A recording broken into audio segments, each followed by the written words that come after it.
Liberal economic policies have failed Nigeria. I want to be able to see the president saying, yes, Africa growth, we have disagreements, but I am elected to uphold the Constitution of the Federal Republic of Nigeria, not of Africa Charter. We would relate with other countries. The days must be over when we talk of Africa as the centerpiece of our foreign policy, a way to one in which Nigeria and the welfare and the well-being of Nigeria is the central focus of Nigeria foreign policy. If it is not good for Nigeria, we will do it. Hello Nigerians, you're welcome back to this particular YouTube channel. Now Oshiomhole has come out to call Ahmed Bola TINUBU out, and he has said that Ahmed Bola TINUBU is the cause of the economic problems and challenges that we are facing in this particular country. I've always said it here in this particular channel that whatever thing that we are facing in this country, be it economic challenges or security issues, all of them are as a result of Ahmed Bola TINUBU's decision. And we all have seen that his poor economic policies has actually plunged Nigeria into an economic problem.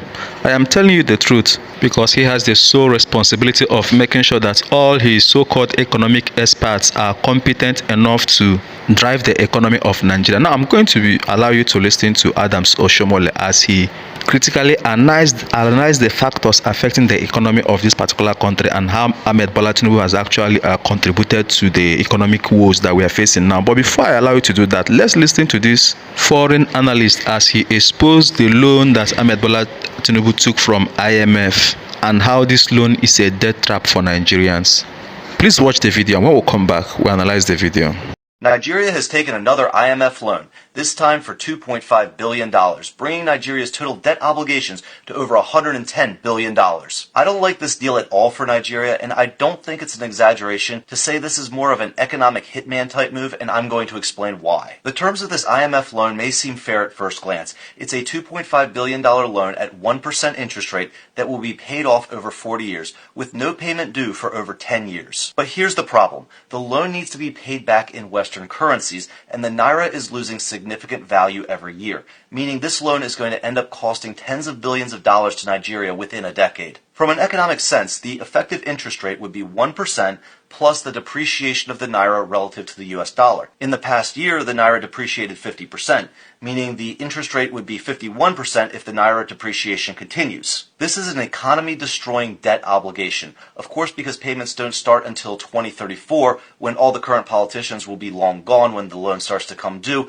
I can understand why this was a tempting loan to take. But let's say the Naira depreciation is only 10% per year, which is very generous. Even in this best-case scenario, that means by 2034, the principal in this loan will effectively grow from $2.5 billion to $7 billion. The payments will then be the equivalent of $1 billion a year and continue for 30 years. So for $2.5 billion today, Nigeria is agreeing to pay the Western banks $30 billion under a 10% inflation rate. But even the loan itself comes with other concessions that should worry Nigerians. Nigeria will have to keep a large portion of this money as foreign reserves, so they can't even spend much of it. They also need to end subsidies on oil, which will hurt their economy, and they will need to enact reforms which will make it easier for Western banks to compete with the domestic Nigerian banks. I understand that in many ways the current administration inherited these problems. However, the terms of this IMF loan will contribute to long-term insolvency. Nigeria has far too many assets, both in raw resources and a talented labor pool, to be in this debt spiral. And the longer they stay reliant on Western banks, the longer Nigeria will operate below their economic potential. But I want to know what you guys think. Do you think Nigeria should have taken this loan and agreed to the reforms that came along with it? Or should Nigeria have taken the more difficult path of breaking away from IMF loans? Let me know in the comments below. And as always, if this video brought value to you, give me a like and a follow. That really helps out my channel, and I'll see you guys on the next video. Now, welcome back, guys. I believe you listened to that particular analyst, how Ahmed Bola TINUBU has actually borrowed $2.5 billion from IMF, and you begin to question what are they using all this money to do. Some of them are being looted. The highest thing they have done is to renovate the vice president's residence and all of that. And this loan is going to take Nigeria about 40 years to complete. which means by then some of them wouldn't even be alive to witness when that loan will be completely paid. You see how they are causing problem for the future leaders. Now this is the same reason we say we don't want this particular APC government, because they have come to totally destroy this particular country. Now let's listen to Adams Oshiomhole in full, and when we come back we'll just wrap up the video. Liberal economic policies have failed Nigeria. I want to be able to see the president saying, yes, Africa growth, we have disagreements, but I am elected to uphold the Constitution of the Federal Republic of Nigeria, not of Africa Charter. We would relate with other countries. The days must be over when we talk of Africa as the centerpiece of our foreign policy, and wait to one in which Nigeria and the welfare and the well-being of Nigeria is the central focus of Nigeria foreign policy. If it is not good for Nigeria, we will do it. How can you subscribe to something that you cannot participate in? How can you have a free market where you only buy but you have nothing to sell? And the only thing we have to sell is crude. And that crude is not determined competitively.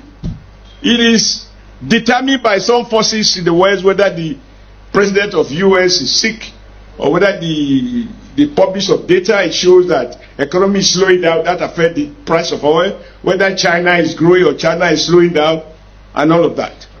And so the result is that today we are importers of, from the lowest second-hand time, we started borrowing. And to encourage us to borrow more, economists tell us about how much you can borrow in relation to GDP. They always have some statistics as if this were in the holy documents. And so we borrow to a point that they now came back to say, you have overborrowed. And for us to support you, you must devalue your currency. You must float it. Thus subsidize consumption.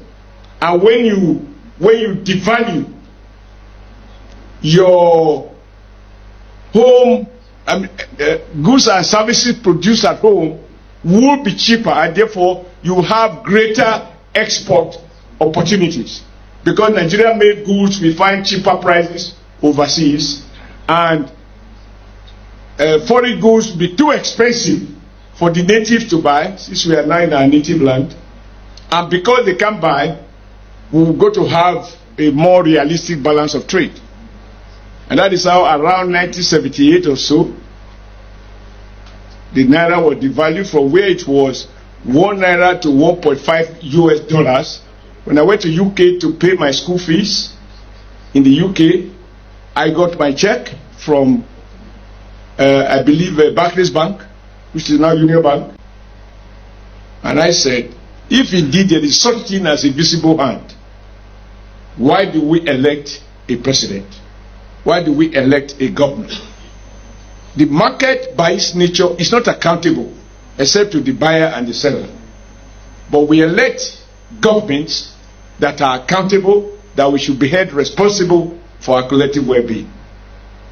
And so when I heard him today say what he said, I said, then I'm not exactly crazy. So I am going to start my conversation, not a lecture, just a discussion the way we used to do under the village tree. You know, because my father was is the greatest teacher, and my mom assistant teacher. Between the two, everything I have, they are responsible. I think that if we take a critical look at where we're coming from, Nigeria was at its best when, I believe sensibly, and when we celebrate China, we just look at the outcome without looking at the system that produced that outcome. The Chinese also go to the World Bank. They also go to the IMF meeting. They listen. When they finish, they say thank you. They go back to Beijing and do what they call capitalism with Chinese Carousel 6. The interest rate is not market driven.